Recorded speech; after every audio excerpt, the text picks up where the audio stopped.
Video নিয়ে এমন পরিস্থিতিতে পড়বো ভাবতেই পারিনি। কয়েকদিন যাবত কিন্তু আমি রেগুলার একদম ভিডিও দিতে পারছি না। এই তো সকালের একটি ব্যস্তময় ভিডিও নিয়ে চলে এলাম। আসসালামু আলাইকুম, কি অবস্থা সবার? সবাই ভালো আছেন তো? আলহামদুলিল্লাহ আমি অনেক ভালো। আজকের ভিডিওটি শুরু করেছি সকালের নাস্তা করার পর থেকে। আর কি আমার নাস্তা করার পর থেকে এখন হচ্ছে আমি আমার ছেলের নাস্তাটা রেডি করে নিচ্ছি। এই নাস্তাটা ছোট সময় আমি অনেক পছন্দ করতাম, কিন্তু এখনো মাঝে মাঝে কিন্তু আমি খাই। আজকে হোসাইন খাচ্ছে। এই তো দুধ দিয়ে দিলাম, দুধের ভিতরে 1 চামচ পরিমাণ চিনি, তারপর রুটি দিয়ে দিলাম। দুধ দিয়ে রুটি দিয়ে খেতে কিন্তু অনেক মজা। কার কার বাচ্চারা এভাবে খেতে পছন্দ করে অবশ্যই কমেন্ট করে জানিয়ে দিবেন। স্কুলে চলে যাবে আর এই জন্য এই তো তার নাস্তাটা আমি রেডি করে দিলাম। প্রতিদিন স্কুলে যাওয়ার আগে কিন্তু আমি অল্প করে গরম ভাত খাইয়ে দিই, কারণ স্কুল থেকে আসতে আসতে একদম দুপুর হয়ে যায়। সকালে যদি হালকা খাবার খেয়ে যায় তাহলে কিন্তু ক্ষুধা লাগে। মাঝখানে টিফিন দেয়, তবে টিফিনে তেমন খেতে পারে না। এই তো হুসাইনের খাওয়া শেষ, এখন হচ্ছে স্কুলে চলে যাচ্ছে। এমনিতে হচ্ছে আমি নিয়ে যাই, না হয় ওর বাবা নিয়ে যায়। আজকে কিন্তু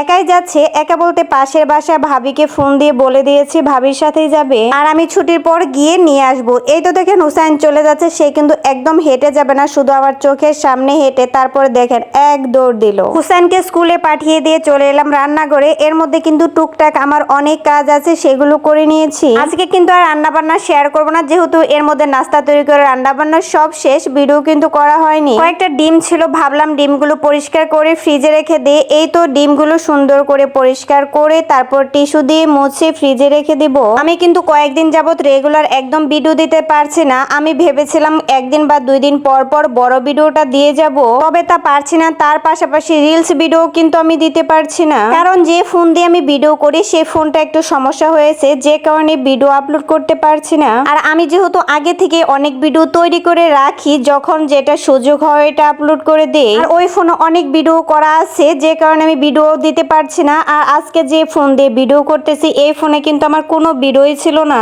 এই জন্য কিন্তু সেভাবে আমি ভিডিও দিতে পারছি না বা অ্যাক্টিভ থাকতে পারছি না। তাই ভাবলাম আজকে একটি ভিডিও করি, বড় ভিডিও আজকে দিতেই হবে। এই ফোনে ক্যামেরাটা তেমন ভালো না, এই জন্য এই ফোন দিয়ে ভিডিও করি না, বা এই ফোনে তেমন কোনো ভিডিও আমার করা নেই। যেহেতু ইদানিং রিলস আপলোড দিয়ে কোনো কাজ হচ্ছে না, কারণ রিলসে তেমন ইনকাম দিচ্ছে না, তবে বড় ভিডিওতে কিন্তু অল্প ভিউতে ভালো সেন্ট দিচ্ছে। যাই হোক, তারপর ভাবলাম ওই ফোন ঠিক করার পরে ওই ফোনে যে ভিডিওগুলো আছে আমি পরে আপলোড দিয়ে দিব। তবে আজকে একটি ভিডিও করে না হয় আপলোড দিয়ে দিই, কারণ বেশ কয়েকদিন হলো আমি কোনো বড় ভিডিও আপলোড দিচ্ছি না। এর মধ্যে কিন্তু ঘরের অনেক টুকটাক কাজ করে নিলাম, অফ ক্যামেরাতেও কিন্তু অনেক কাজ করে নিয়েছি। এর মধ্যে কিন্তু একটু ক্ষুধা লেগে গেছে, ভাবলাম মিষ্টি আলু খেয়ে নেই। সকালে কিন্তু আলুটা আমি সিদ্ধ করে রেখেছিলাম। একবারে কিন্তু আমি অনেক খাবার খেতে পারি না, দেখা যায় একটু পর পর অল্প অল্প করে আমাকে খেতে হয়। আর মিষ্টি আলু কার কার পছন্দ অবশ্যই কমেন্ট করে জানিয়ে দিবেন। এই তো আলু সাথে পানি নিয়ে আমি জানালার পাশে চলে এলাম, কারণ সারা দিনের অনেকটা সময় আমার এই জানালার পাশে যায়, কারণ এখানে বসে বসে বাইরের ভিউ দেখতে না অনেকটাই ভালো লাগে। আর খাওয়া শেষ করে আমি হুসাইনকে নিতে চলে যাব। বাইরে যেহেতু প্রচন্ড রোদ, তাই ছাতা ছাড়া কিন্তু একদম বের হওয়া যায় না। পরবর্তী ভিডিও দেখার আমন্ত্রণ জানিয়ে আজকের ভিডিও এখানেই শেষ করছি। সবাই ভালো থাকবেন, সুস্থ থাকবেন,